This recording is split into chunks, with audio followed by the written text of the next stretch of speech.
제가 제일 좋아하는 성경 본문 중에 하나가 룻기입니다. 정말 좋아합니다. 좋아하는 여러 가지 이유가 있는데요.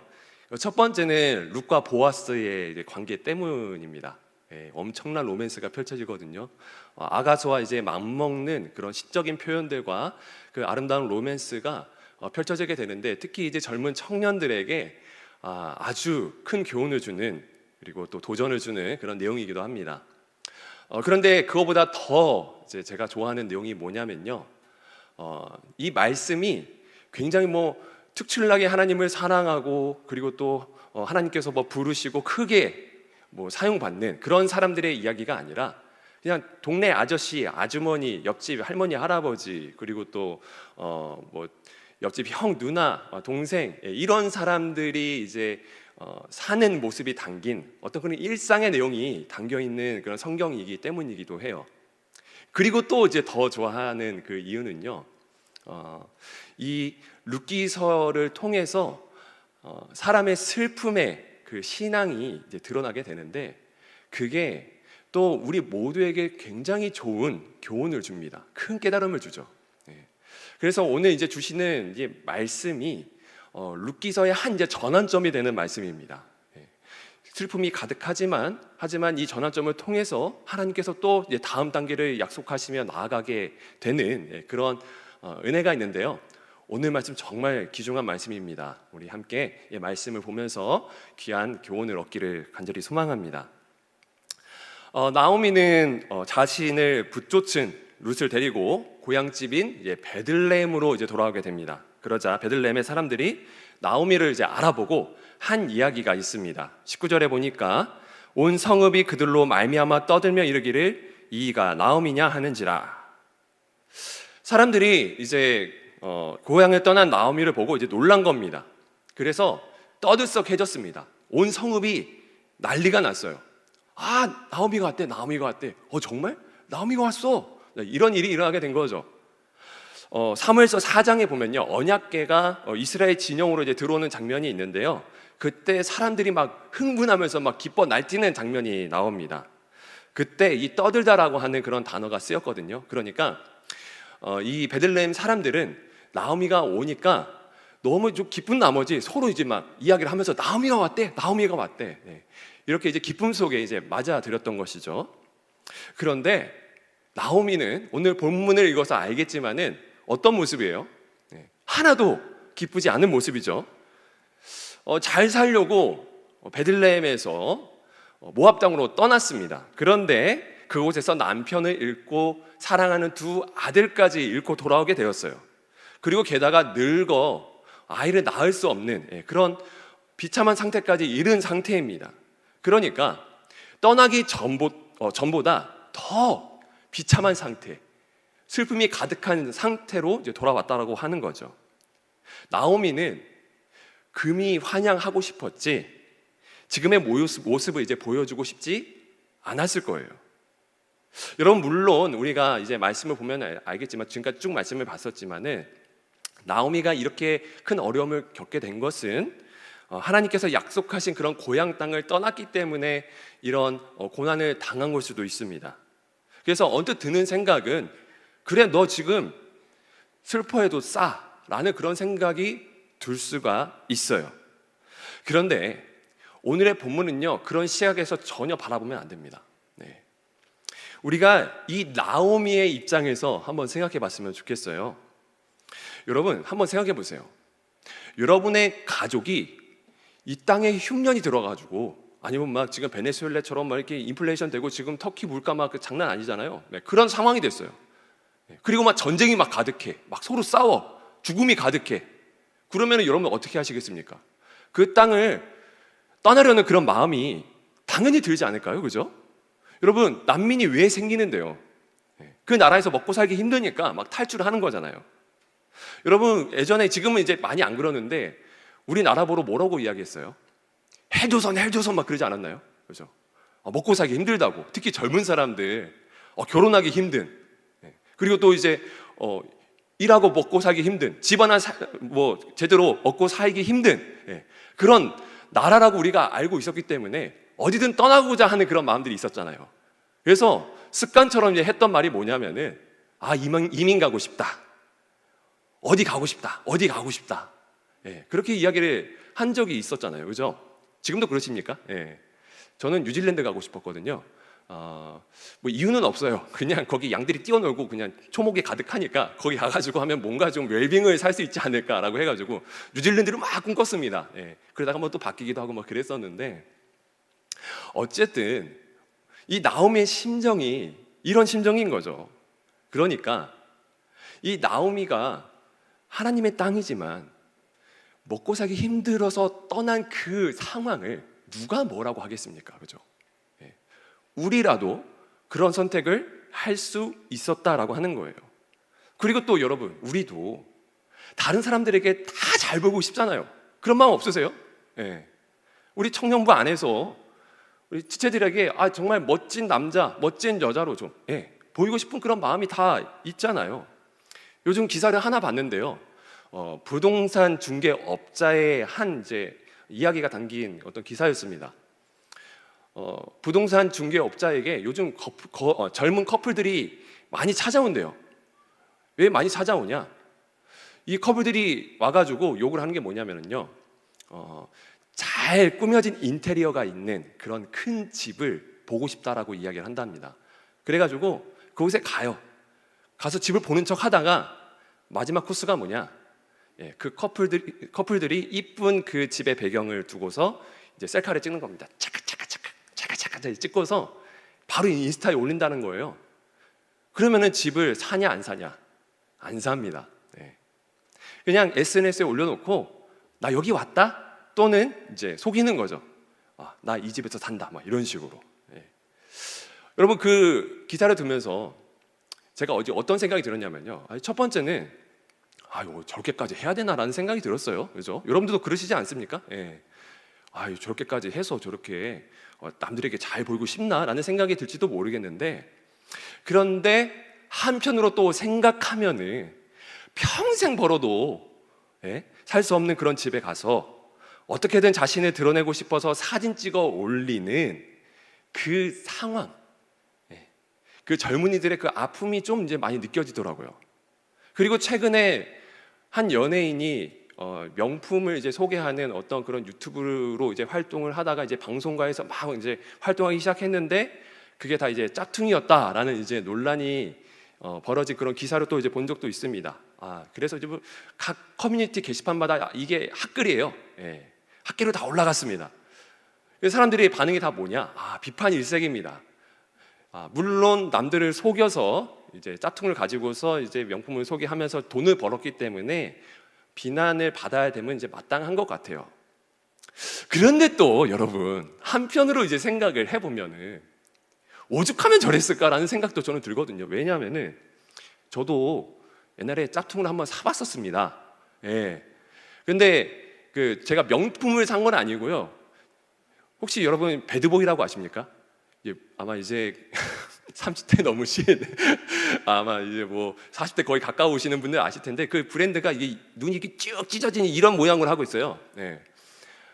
근데 그게 굉장히 비싼 브랜드였습니다. 뭐 서태지가 있기도 하고 당시에, 그리고 H.O.T 뭐 이렇게 스톤 뭐 이렇게 입고 하여튼 그 시대에 유행하던 그런 옷들이 있었어요.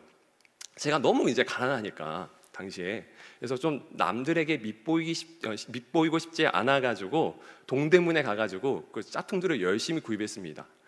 나이키도 짝퉁을 사서 신고, 그리고 심지어 챔피언까지. 그 당시 이제 아직도 기억나는데 1만 원짜리 그 단화를 사가지고 3개월 동안 빵꾸 날 때까지 신고 다녔던 그런 기억이 납니다. 그러니까 제가 그런 이제 시절이 떠오르면서 얼마나 그렇게 남들에게 잘 보이고 싶었으면 그렇게 짝퉁을 가지고 이제 돈을 벌고 그리고 자신의 그 드러내려 했을까, 그런 생각이 한편으로 이제 드는 겁니다. 불쌍하게도 요즘 세대들이 다 그런 것 같아요. 그렇죠? 자존감이 낮아지니까 반대로 어떻게든 이제 자신이 좀 자존감이 낮지 않다라고 하는 그런 모습을 보여주기 위해서 이제 화려한 것들을 찾는 거죠. 좋은 카페에 가거나 SNS에 무리를 해서 산 어떤 그런 물건들이나, 그리고 자신의 생활들을 이제 어필을 하는 장면들을 이제 보게 됩니다. 그러니까 이걸 보게 되면요, 이제 많은 이제 비난할 상황은 아니에요. 이 세상이 우리 청년들에게 정말 살기 힘든 세상이라는 것을 알려줄 수 있는 하나의 지표가 아닐까, 저는 이제 그렇게 생각을 합니다. 그러다 보니까 오늘 말씀을 쭉 이제 묵상을 하면서 나오미의 마음 이제 10분 이해가 가는 거죠. 잘 살고 싶은 마음, 남부럽지 않게 남들에게 자랑하고 싶은 마음.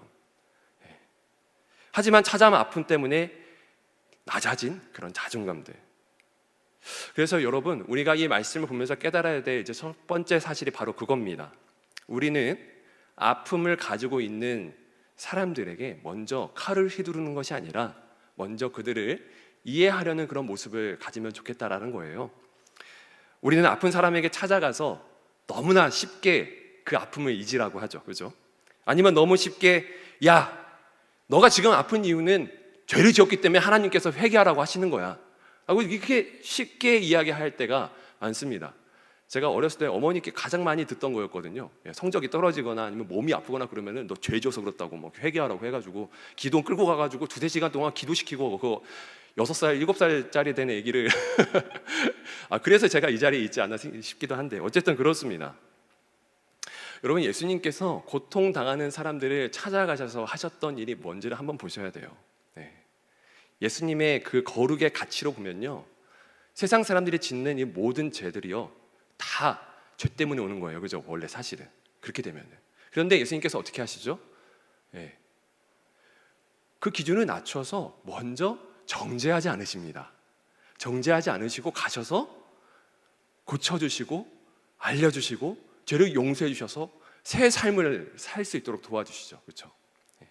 그래서 우리가 이 나오미라고 하는 인물을 봤을 때에 칼을 휘두르면서 보는 것이 아니라 긍휼의 시선으로 봐야 됩니다. 그리고 우리 주변에 있는 상황들과 이 세상에 대해서 그리스도인다운 시각을 가지고서 우리가 세상을 바라볼 줄 아는 우리 모두가 되었으면 좋겠습니다.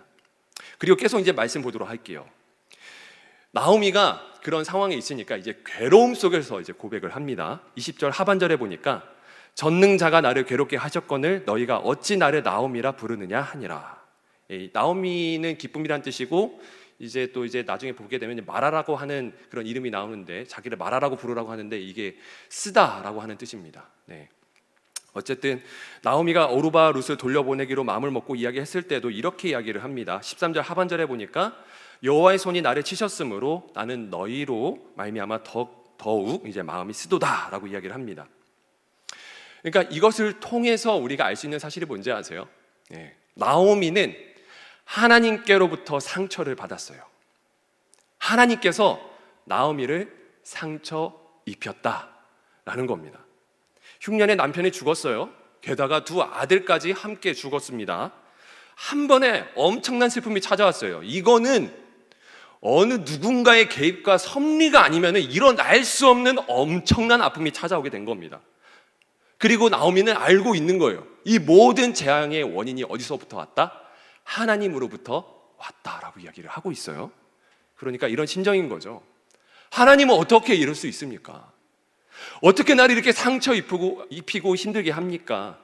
하나님은 전능하신 하나님이시잖아요. 그의 백성을 포기하지 않는 그런 하나님이시잖아요. 주님, 나는 풍성하게 살았던 그런 사람이었어요. 그런데 나는 그냥 밥이 없어서 나갔을 뿐입니다. 아들이 굶어 죽어가는데, 남편이 배고프다라고 하는데, 그래서 나가는데 어떻게 거기서 내 가족을 다 잃게 만들고 나를 텅 비게 해서 돌아오게 하셨습니까? 하나님, 대체 나에게 왜 이러십니까? 그런 고백을 하고 있어요. 사실 이 나오미의 고백을 보면서 이제 저를 보게 되는 거죠. 여러분 그러지 않나요? 그죠? 이 불평이 사실 제가 제일 많이 했거든요. 하나님 대체 왜 이러시냐고. 저 목사라고. 나 너무 힘들다고. 먹고 살기 힘들다고. 그리고 막 사역하는 거 쉽지 않다고. 어떤 일이 있을 때마다 불평하면서 막 기도했었던 그런 나날들이 이제 또 떠오르더라고요. 하나님께서는 분명히 계시는데 나는 왜 고통을 당해야 되는가? 그런 의문 때문에 기도를 할 수 없을 정도로 굉장히 슬픈 적이 많았었습니다. 저뿐만 그럴까요? 이 땅에 있는 모든 그리스도인들, 그리고 이 자리에 있는 우리 사랑하는 청년 여러분, 그런 기도를 많이 해보셨잖아요. 그죠? 하나님은 계시는데 왜 아플까? 그런데 여러분, 이렇게 불평하고 나잖아요? 그 마음 가운데 어떤 마음이 드세요? 막 편안합니까? 그렇게 불평하고 나서 막 편안해요? 막 개비스콘처럼 그냥 막 쫙 내려가는 것 같습니까? 아니죠. 불편하죠. 불편해. 막 불편합니다. 뭔가 찬 것 같아요. 왜냐하면은 우리가 좀 항상 듣는 이제 말씀 중에 그런 말씀이 있어요. 항상 기뻐하라. 쉬지 말고 기도하라. 범사에 감사하라. 이는 예수 안에서 너를 향하신 하나님의 뜻이니라. 그러다 보니까 나는 기뻐야 되는구나. 나는 뭔가 사랑이 많아야 되고 항상 감사한 삶을 살아가야 되는구나. 라는 그런 생각이 들어요. 그래서 불평은 이따만큼 많은데 억지로 기쁜 척 하는 거죠. 그래서 웃어 보입니다. 하하하하하. 막 그러면서 막 기쁜 척 막 이렇게 찬양하고 그렇게 기도하고, 그리고 이제 생각하는 거죠. 이렇게 하는 게 맞을 거야. 여러분, 나오미는 지금 불평을 하면서 죄를 짓고 있는 것일까요? 그리고 제가 그렇게 기도를 했을 때에 저도 죄를 짓고 있는 것일까요? 여러분들도 그렇게 불평을 했을 때 죄를 짓고 있는 것일까요? 아닙니다. 성경은 이런 불평을 두고서 뭐라고 이야기하느냐? 애가라고 이야기합니다. 애가, 슬픔의 노래. 여러분, 이 애가가 제일 많이 불려진 성경 본문이 어딘지 아세요? 네, 다들 아실 건데 시편입니다. 정말 많은 애가가 나왔어요. 그런데 우리가 시편에 있는 내용을 생각하면 이런 내용 많이 이야기하는 것 같아요. 우리 찬양 많이 부르잖아요. 감사함으로 그 문에 들어가 찬송함으로 그 이름을 송축할지어다 이렇게 부르고 새 노래로 부르자 이러고 하나님은 너를 지키시는 자 이렇게 하면서, 그죠? 뭔가 우리가 시편을 가지고 이제 찬양하는 모든 이제 비슷한 곳들이 좀 하나님을 찬양하거나 아니면 막 감사하거나 우리에게 평안을 주시는 주는 나를 기르시는 목자요 나는 주님의 귀한 어린 양 시편 23편 막 그런 내용들. 그러다 보니까 시편을 보게 되면 우리가 착각하는 게 있는데요. 시편은 기쁜 찬송이 더 많구나. 시편의 주제는 그냥 기쁜 찬양의 그런 성경이구나라고 생각을 할 수가 있습니다. 그런데 놀랍게도 이 기쁨에 대한 어떤 그런 찬송 시보다요, 이 슬픔의 노래, 애가가 훨씬 많습니다. 우리가 사는 인생이 기쁜 순간보다 더 힘들 때가 많다라고 알려주고 있는 성경이 시편이에요. 그런데 아까도 말씀드렸지만 우리는 감사한 그런 감정을 가지고 기도하면은 하나님께서 더 잘 들어주실 것 같은 그런 착각 속에서 신앙을 할 때가 많습니다. 사실 우리는 문제가 없는 척하면서 이제 경건한 모습을 가지려고 하는 거죠. 그래서 나의 슬픔을 인정하려 하지 않으려 하는 그런 경향이 있어요. 이것을 성경이 뭐라고 이야기하느냐? 거짓 경건이라고 이야기를 합니다. 거짓 경건. 그냥 내 안에 깊은 죄의식과 절망감 그리고 회의와 아픔 속에서 우리가 그 감정이 든다라고 하면은 하나님께서는 어떻게 하라고 하시냐? 그 문제들을 가지고 내 앞으로 와라 라고 말씀을 하세요. 너 꾸밀 필요 없어. 너 어떤 인간인지 내가 너무 잘 알거든. 너 그럴 필요 없는데 왜 자꾸 내 앞에서 꾸미려고 하지? 왜 같이 거짓 모습을 가지려고 하지? 오히려 하나님께서 책망하십니다. 제임스 메이스라고 하는 신학자가 이렇게 이야기를 했어요. 탄식과 찬양은 둘이 아니라 하나이다. 우리는 기쁠 때만 여호와께 찬양하는 것이 아니라 고통스러울 때에도 하나님께 부르짖을 수 있다. 왜냐하면 인간은 땅을 디디고 사는 연약한 존재이기 때문이다. 따라서 고통의 부르짖음과 찬양은 서로 다른 것이 아니다. 탄식하는 모습과 찬양하는 모습은 우리의 참 모습이다 라고 이야기를 했습니다. 탄식과 찬양은 둘이 아니라 하나이다. 성경에 보면 그래서 우리 엘리야도 이러한 배경 속에 하나님께 이렇게 고백을 하는데요. 여러분 잘 아시는 로뎀나무 이야기 아시죠? 열왕기상 19장 4절입니다. 우리 함께 읽겠습니다. 시작. 자기 자신은 광야로 들어가 하룻길쯤 가서 한 로뎀나무 아래에 앉아서 자기가 죽기를 원하여 이르되 여호와여 넉넉하오니 지금 내 생명을 거두시옵소서. 나는 내 조상들보다 낫지 못하나이다 하고, 엘리야가 뭐라고 이야기하고 있죠? 하나님, 저 못해 먹겠습니다. 이제 내 편 한 명도 없거든요. 나 이제 좀 죽여주세요. 나 할 일 다 했습니다. 날 죽여달라고요 라고 이야기를 하고 있죠. 그럴 때 하나님께서 정말 죽이십니까? 이런 배은망덕한 녀석, 내가 너를 택하여 세웠는데 어떻게 이런 불평을 해? 하나님께서 그렇게 하십니까? 아니죠. 그 불평을 듣고 오히려 천사를 보내서 물과 떡을 먹이시죠. 예레미야도 말합니다. 예레미야 20장 7절부터 8절까지의 말씀인데요, 세 번역입니다. 제가 읽어드릴게요. 주님께서 나를 속이셨으므로 내가 주님께 속았습니다.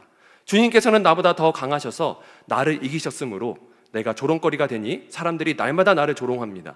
내가 입을 열어 말을 할 때마다 폭력을 고발하고 파멸을 외치니 주님의 말씀 때문에 나는 날마다 치욕과 모욕거리가 됩니다.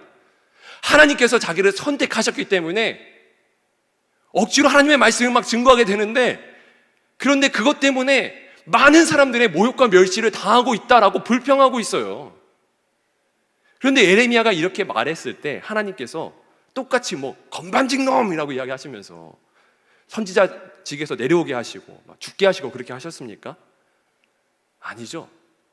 하나님께서 그런 불평을 한 이 선지자들의 말에 응답하시고 오히려 은혜를 주십니다. 그런데 왜 그렇게 하나님께서 은혜를 주셨냐? 하나님께로부터 받은 상처를 이 고백한 사람들의 마음 안에는 하나님을 인정하는 마음이 함께 있기 때문이에요. 하나님을 인정하는 마음. 하나님이 이 모든 일을 주관하시는 전능자이시며 이 땅의 유일한 신이시라는 것을 인정한 가운데 그런 불평을 하는 겁니다. 그리고 동시에 하나님을 사랑하고 있었기 때문에 오히려 원망할 수 있는 거예요. 나오미의 고백을 한번 봐보세요. 그런 불평을 하지만 나오미의 고백 속에 들어있는 하나님을 향한 메시지가 있습니다. 뭐죠? 전능자. 하나님은 전능자이시다라고 고백을 하고 있어요.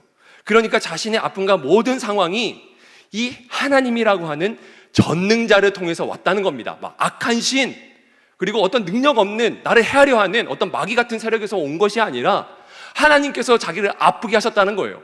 하나님의 섭리와 하나님의 역사를 인정하는 가운데서 이런 고백을 하고 있는 거죠. 하나님을 인정하지 않으면 이런 고백을 전혀 할 수가 없는 거예요. 예를 들어서 이제 참 부끄러운 이야기이기도 한데요, 제가 사역을 하다가 이제 늦게 들어갈 때가 많습니다. 그러면 좀 아내는 아무래도 지금은 신혼 이제 시기거든요. 아직 이제 4년밖에 되지 않았기 때문에 아기가 태어나긴 했지만은, 그래서 좀 같이 있고 싶어 해요. 그리고 저나 아내나 이제 서로 되게 뜨겁게 사랑하기 때문에 그래서 함께 있고 싶어 합니다. 그런데 제가 이제 늦게 들어가면 몸이 많이 피곤해요. 그런데 우리 아내도 집에만 있다 보니까, 특히 코로나잖아요. 그리고 또 혼자 지금 독방 육아를 많이 하고 있습니다. 그러다 보니까 나가고 싶은데 못 나가는 거예요. 저랑 나가서 데이트도 하고 싶고, 그리고 커피도 마시고 싶고, 좋은 데 놀러 가고 싶고, 그런 이제 마음이 막 드는 겁니다. 그러다 보니까 이제 제가 늦게 들어가면은 제가 힘들다는 것을 알면서도 저한테 이야기를 해요. 오빠, 좀 일찍 들어오면 안 되냐? 나 너무 힘들어. 나 혼자 아기 보느라 너무 이게 힘든데 좀 일찍 와서 좀 얘기 좀 봐주고 우리끼리 좀 시간 좀 보내자라고 이야기를 해요. 그런데 그 이야기를 할 때 아무래도 감정이 섞여 있으니까, 제가 이제 약간 유화시켜서 이야기를 한 건데, 감정이 섞여 있으니까 이제 저도 이제 약간 살짝 굴컥할 때가 있습니다. 이제 아내의 마음은 이해를 하지만 나도 힘들다. 나도 일하고 왔다. 가족의 이제 평화를 위해서, 먹을 것을 위해서 나 지금 힘써 일하지 않냐. 하나님께서 세워주신 직분인데 나 논 거 아니다. 라고 이야기를 하면서 이제 티키타카 이렇게 막 왔다 갔다 이제 막 싸웁니다. 심하게 싸우진 않아요, 여러분. 착각하지 마시고. 그러다가 이제 아내가 이 말을 했는데, 이 말이 너무 이제 계속 마음에 이제 박히는 거예요. 오빠, 내가 왜 이런 불평을 하는 줄 알아? 오빠한테 사랑받고 싶어서 그래 라고 이야기를 하더라고요. 오빠한테 사랑받고 싶어서 불평하는 거야. 이 이야기가 이제 말씀을 묵상하다 보니까 떠오르더라고요. 아, 나오미의 심정이 이러지 않았을까? 하나님을 너무나 사랑하는 상태에서 하나님이 자기한테 못해주는 것 같으니까, 하나님이란 분이 어떤 분이신지는 아는데 단순하게 그분의 관심과 사랑과 회복을 받고 싶은 마음이 이 나오미의 마음이지 않았을까라는 생각이 듭니다. 그러니까 하나님께서 날 사랑하시고 그리고 또 회복시켜 주실 것을 알기 때문에 불평할 수 있는 거라고 하는 겁니다. 이것을 여러분 불평의 신학이라고 이야기합니다. 불평의 신학. 불평하면서 동시에 하나님의 회복을 기대하면서 하나님과 관계가 다시 한번 이루어지기를 소망하는 거예요. 자, 아까 우리가 예레미야의 불평을 들었었죠. 그리고 그 뒤에 이제 고백한 내용이 있는데요. 우리 함께 읽어보도록 하겠습니다. 예레미야 20장 9절 말씀인데요. 함께 읽겠습니다. 시작. 이제는 주님을 말하지 않겠다.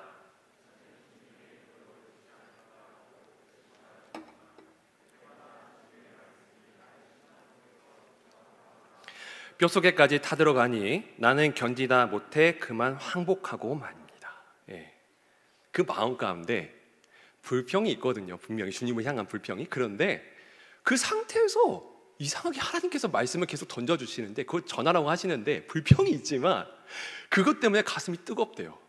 하나님을 전능자로 인식을 하고 자기가 하나님이 아니면 할 수 없다라는 사실을 아니까 하나님께서 힘을 부어주시니까 불평이 있는 상태에서 하나님께서 주신 명령을 수행할 수 있는 뜨거운 사랑의 불주기가 계속 마음 가운데서 불타오르게 되는 겁니다.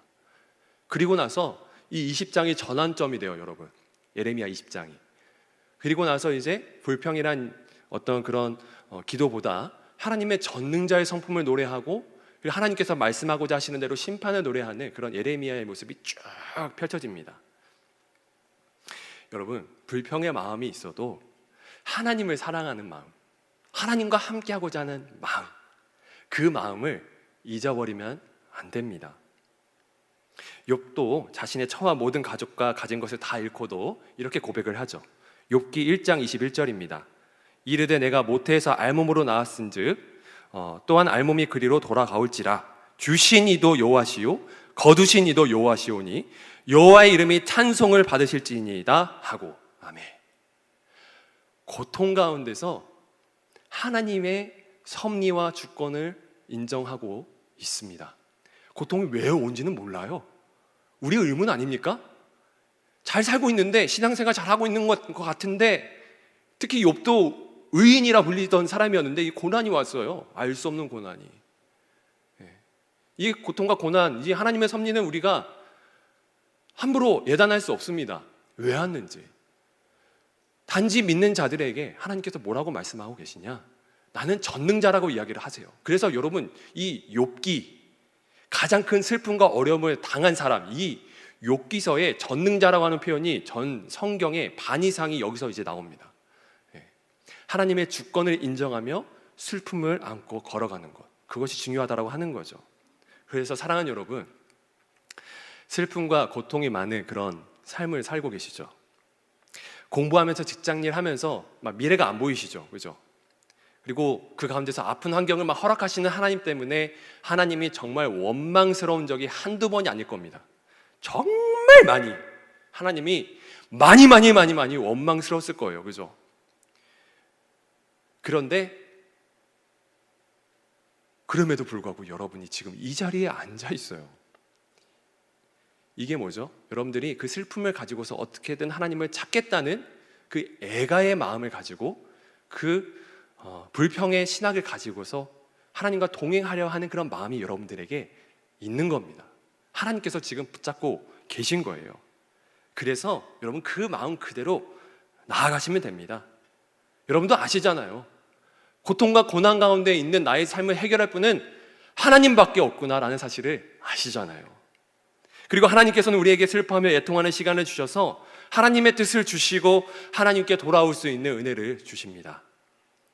나오미는 분명히 떠났습니다. 그것은 잘못한 일일 수도 있어요. 그런데 누구나 그럴 수 있습니다. 그런데 그런 나오미를 돌아오게 해주셨어요. 쳐서 돌아오게 해 주셨습니다. 그리고 그것으로 끝나지 않게 하십니다. 하나님께서 나를 치신다라고 생각할지라도 애가를 부르면서 주님께 돌아가는 우리 모두가 되어야 됩니다. 이제 마지막입니다. 여러분, 마지막 절에 정말 의미심장한 구절이 있는데요, 22절 말씀입니다. 함께 읽겠습니다. 시작. 나오미가 모압 지방에서 그의 며느리 모압 여인 룻과 함께 돌아왔는데 그들이 보리 추수 시작할 때에 베들레헴에 이르렀더라. 아멘. 나오미의 곁에 누가 있나요? 모압 여인 룻과 함께 돌아왔습니다. 언제 어디로? 베들레헴 추수하는 그 때에 돌아왔다라고 이야기를 하고 있어요. 자, 이것에 대한 이야기를 우리가 살펴볼 건데, 우리가 본문을 읽었을 때 앞에 한 부분을 뚝 띄고 넘어갔었거든요. 이거랑 이제 함께 연관지어서 한번 보도록 하겠습니다. 자, 이제 저번 주 말씀을 통해서 이제 나오미가 두 여인에게, 그 두 며느리에게 이야기를 하죠. 너네 이제 각자 고향으로 돌아가라고 이야기를 합니다. 그리고 오르바는 돌아갔어요. 그런데 룻은 남겠다라고 이야기를 합니다. 그런데 오늘 본문에 보니까 나오미가 이야기를 해요. 재차 권합니다. 너 여기 안 있어도 돼, 제발 돌아가라고 이야기를 해요. 그런데 이 룻이 보이는 이 어떤 자신의 어머니를 향한 이 사랑은요, 정말 우리나라에서 볼 수 없는 그런 엄청난 이제 관계를 보여주게 됩니다. 아무리 시어미가 착해도 시어머니는 이제 시어머니다라는 말이 있거든요. 시어머니가 너무 싫어서 이제 시편도 싫다라고 하는 그런 사람이 있을 정도로 정말 그 시어머니를 싫어하시는 분들이 우리나라에 좀 많아요. 그러니까 고부 갈등이 굉장히 또 심하잖아요, 그죠? 그런데 이 룻은 어머니를 정말 깊이 사랑하는 것 같아요. 그리고 룻이 나오미에게 한 말이 있습니다. 구약 성경에서 가장 최고로 멋진 말 중에 하나인데요. 자, 16절과 17절입니다. 제가 읽어드릴게요. 그러자 룻이 대답하였다.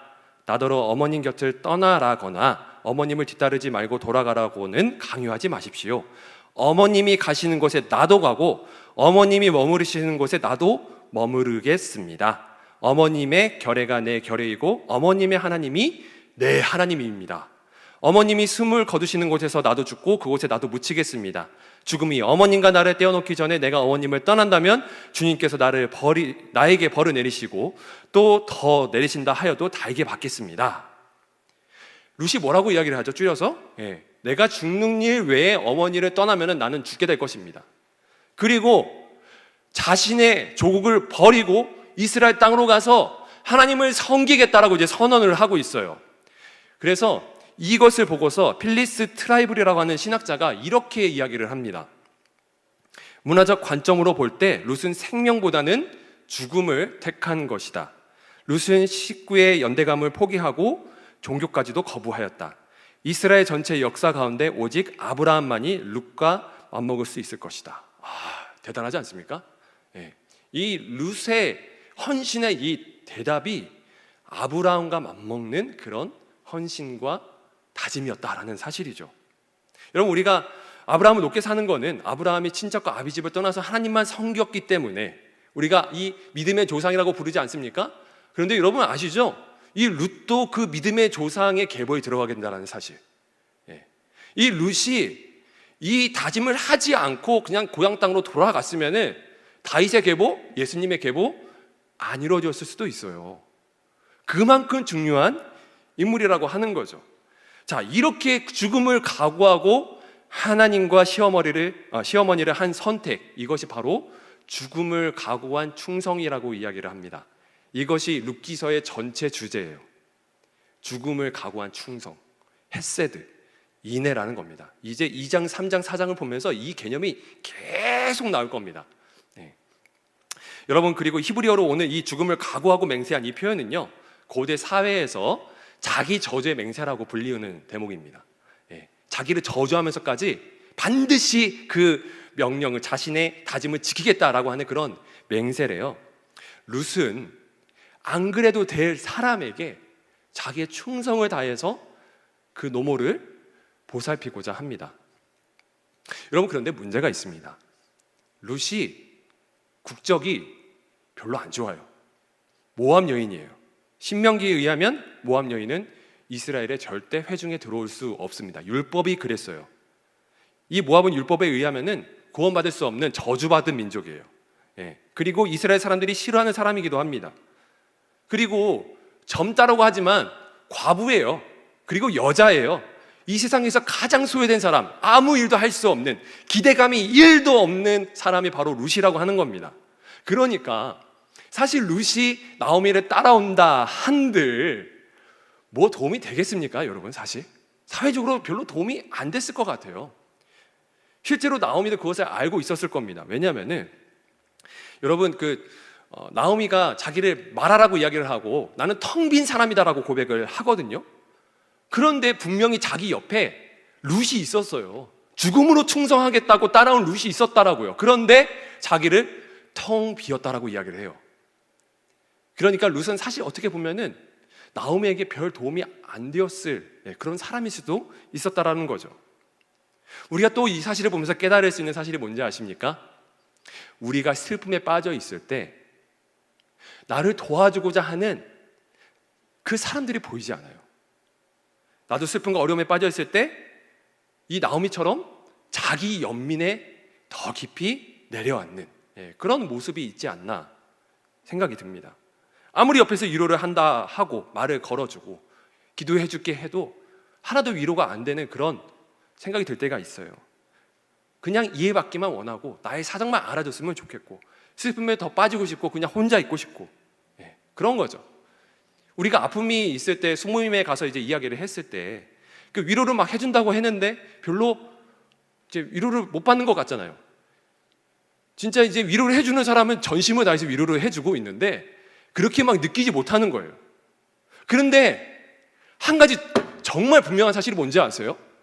하나님의 방법은 이런 비천한 룻을 통해서 역사를 하신다는 그런 사실입니다, 여러분. 그래서 이 성경이 뭐라고 이야기를 하느냐? 이 룻에 대해서 묘사를 할 때 계속 모압 여자, 모압 출신이라는 단어를 일부러 계속 많이 넣어요. 1장에 보면요 여러 번 나옵니다. 왜 그런지 아세요? 하나님의 능력은 이 비천한 자를 통해서 드러나게 된다라고 하는 거예요. 그래서 룻이 보인 이 충성을 통해서 우리는 무엇을 또 발견할 수 있느냐? 하나님이 어떤 분이신지 또 이제 발견할 수 있게 되는 거죠. 그래서 룻을 통한 이 회복의 시작이 어떻게 이루어지게 되느냐? 그것을 알려주는 대목이 우리가 읽은 마지막 구절. 베들레헴의 추수가 시작되었다. 베들레헴 빵집이라고 이제 들었었죠. 베들레헴 빵집 안에 드디어 이제 빵이 다시 들어차기 시작한 것입니다. 여러분, 하나님의 방법이 이렇습니다. 항상 슬픔의 클라이막스를 쫙 끌어올리세요. 그 절정에 이르렀을 때 그때 하나님께서 다시 빌드업 하십니다. 회복의 클라이막스를 준비하시죠. 이것을 볼 수 있는 성경에 가장 우리가 너무 잘 알고 있는 그런 내용이 어디죠? 십자가죠. 완전히 십자가 그 비참함의 상징, 슬픔의 클라이막스 아닙니까? 예수님께서 십자가에 못 박혀 돌아가셨을 때 슬픔의 클라이막스가 이스라엘 온 땅, 아니 전 세계를 덮었습니다. 사단은 막 기뻐했겠죠. 내가 이겼다. 그대로 끝인지 보였지만 하나님께서 어떻게 하십니까? 비참해 보이는 아무것도 아닌, 정말 사람의 구원사에 아무런 도움도 안 돼 보이는 그런 나무 토막, 그 십자가 하나를 통해서 세상을 구원하시죠. 회복의 클라이막스가 단순간에 이루어지게 됩니다. 여러분, 이것을 기억해야 됩니다. 우리에게 정말 많은 아픔이 있다? 회복의 시작점이 될 수 있다고 하는 거예요. 그래서 사랑하는 여러분, 내가 슬픔을 겪고 있을 때 잊지 마세요. 예수님이 옆에 안 보이거든요. 자기 연민에 빠지면요. 나오미처럼 이렇게 고백하거든요. 나는 텅 빈 자입니다. 그렇게 고백할 수 있어요. 괜찮아요. 그런데 깨달으셨으면 좋겠어요. 예수님이 그래도 내 옆에 계시는구나. 예수님만 내 옆에 있나? 아니죠. 여러분, 왜 1청년부, 2청년부 공동체로 묶어주셨습니까? 그리고 어른 성도들 계시죠? 이 자리에 왜 다락번호 하나님께서 불러주셨습니까? 왜 더 사랑의 교회로, 그리고 또 우리 그리스도인이라고 하는 이 거룩한 공동체로 하나님께서 묶어주셨습니까? 서로가 나오미와 같은 사람에게 가서 룻이 되어주라. 그런 메시지도 함께 있는 겁니다. 그래서 내가 자기 연민에 빠져서 힘들어하고 있는 형제 자매에게 가서 죽음을 각오한 충성을, 그 헤세드, 인애를 예수님의 마음을 가지고서 보여주세요. 그리고 아프신 분들 결코 끝이 아니라는 사실을 인정하시고 오늘의 이 룻기 애가를 꼭 기억하셨으면 좋겠습니다. 말씀을 정리하도록 하겠습니다. 루터가 이런 말을 했습니다. 하나님은 믿는 자의 할렐루야보다 불신자의 저주를 더 즐겁게 들으신다. 그러니까 가식적인 신앙생활을 하지 말라는 거예요. 아프면 아프다고 이야기하세요. 하나님한테. 모른다고 모른다면 이야기하세요. 구원에 확신이 없다고? 그냥 가서 이야기하세요. 하나님 안 믿어준다고. 그리고 목회자 찾아오세요. 와서 이제 질문하세요. 왜 나에게 구원에 확신이 없냐? 제가 아주 친절하게 몇 시간에 걸쳐서 잘 대답을 해드리겠습니다. 인생에 문제가 있나요? 혼자 막 그 문제 가지고 이제 안고 씨름하지 말고 사랑하는 사람들에게 그것을 나눠주세요. 물론 나눌 수 없는 문제도 있을 수 있습니다. 하나님이 계시잖아요. 그 문제를 안고서 나아갔을 때에 그 심정을 쏟아놓을 때에 하나님께서 그것을 주워 담으십니다. 여러분, 십자가는요, 내가 당한 그 상황 자체가 십자가가 아니에요. 우리가 잘못 착각하는 게 있어요. 내가 회사에서 당하고 있는 그런 어려움, 공부하면서 겪는 어떤 그런 고통들, 내 미래에 대한 어떤 그런 환경, 이 자체가 십자가가 아니라 그런 환경 속에서도 주님을 바라봐야 하는 것, 그 바라보는 것 그 자체가 십자가라고 하는 거예요. 어려운 환경 속에서 주님을 바라볼 수 없는 환경이지만 그래도 주님을 바라보는 것. 십자가를 지고 주님을 따르겠다라고 했을 때 그 환경을 짊어지고 가는 게 아니라 그 환경 속에서 주님을 바라보는 그 의지가 우리의 십자가가 될 수 있다라고 하는 겁니다. 그래서 오늘의 말씀 꼭 기억하세요. 아픔에 있을 때 나는 혼자가 아니고 나의 슬픔을 안고 주님 앞에 나아갔을 때에 회복시켜 주시는 하나님을 경험할 수 있다. 그래서 죽음에 이르는 충성을 우리에게 보여주신 예수님과 함께 이 슬픔을 걷고 다시 한번 힘차게 일어나 주님과 함께 도약하는 그런 기적의 삶을 사시는 여러분들 다 되시기를 주님의 이름으로 축원합니다. 우리 함께 이제 찬송 부르도록 하겠습니다.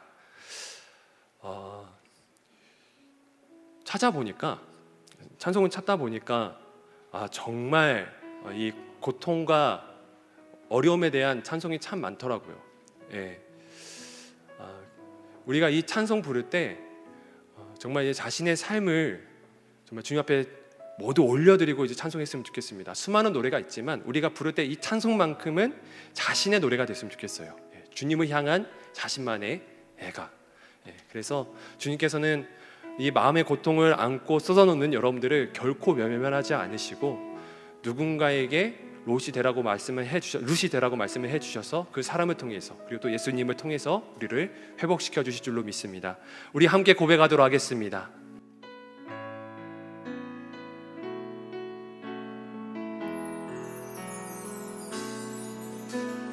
고단한 인생길 힘겨운 오늘도 예수 늘 함께 계시네. 내 마음 아시네.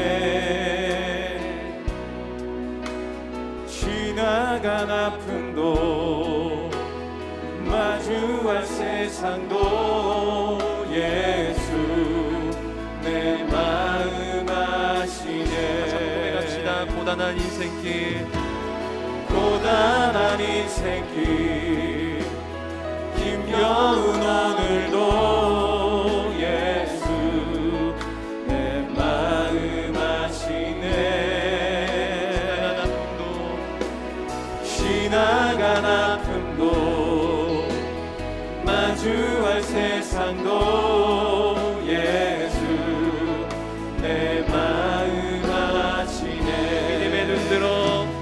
믿음의 눈 들어 주를 보리 이 또한 지나가리라. 주어진 내 삶의 시간 속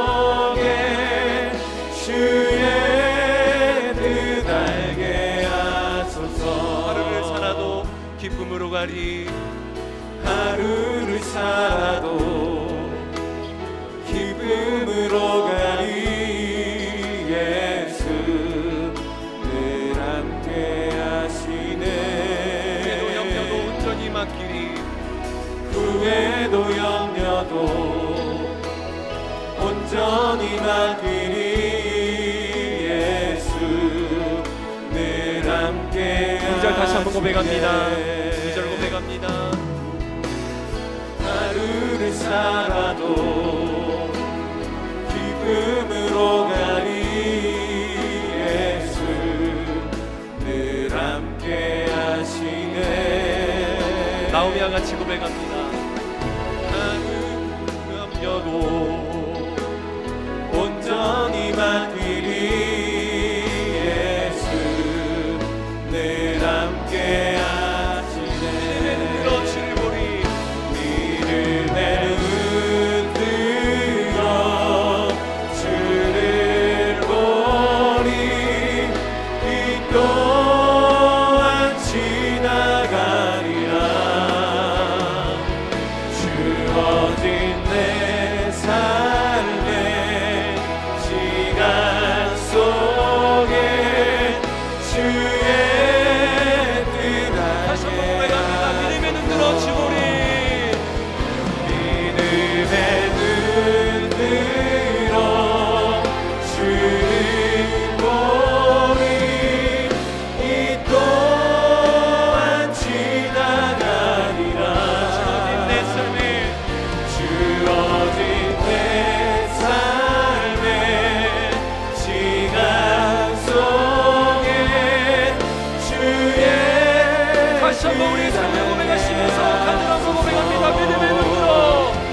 믿음의 눈 주를 들어 주를 보리. 이 또한 지나가리라. 이 또한 지나가리라. 주어진 내 삶의 시간 속에 주의 뜻 알게 주의 뜻 알게 하소서. 주의 뜻 알게 다시 한번 고백합니다. 주님의 뜻 알게 하소서. 주의 뜻 알게 하소서. 이 시간 모두 다 함께 주신 말씀 가지고 기도하기를 소망합니다. 하나님, 나의 삶을 애가로 올려드립니다. 고통과 신음 속에서 이해할 수 없는 하나님의 섭리하심이 있을지라도 주님께서 나와 함께 하심을 믿고 나의 모든 심정을 주님께 털어놓습니다.